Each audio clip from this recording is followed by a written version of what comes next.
what's up, guys? The video was kind of weird. The audio was kind of all over the place, so I'm doing a little voiceover. As you can see, guys, we're heading to Colorado in this video, so y'all enjoy. There's not much talking, but there's a lot of road, so y'all enjoy. Let me know what y'all think. Y'all go ahead and drop y'all's like if y'all enjoy this video, and don't forget, God is good.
So what's up, guys? As y'all can see, guys, we made it out here to Colorado. It's already morning time.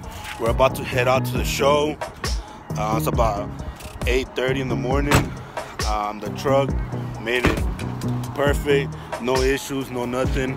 But I'm gonna go ahead and do a walk around the truck. I'm gonna try to find the car wash. If not, we're gonna rock it like that, guys, because it's kind of late already. But here's the truck. There she is, guys. She's a little dirty, but she made it all the way out here to Colorado. As y'all can tell, guys, little mountain view, or whatever y'all want to call it. But we're gonna be heading to the show right now. If anything, I don't know, I just dust her off. But we're at Walmart right now. My girl had to buy some stuff. But we're gonna get going, guys. See y'all there.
wraps around, guys, all the way around, all the way to the front, to where we came in. So hopefully it gets good, guys. This is gonna be the end of this video. If y'all want to check out the next video, y'all go ahead and subscribe to the channel. Don't forget, guys, we're gonna be out here in Colorado for the weekend, so this might go up today if I have enough time, you know, in the line to edit this video real quick. But don't forget, God is good. Y'all keep pushing. I'll catch you on the next one.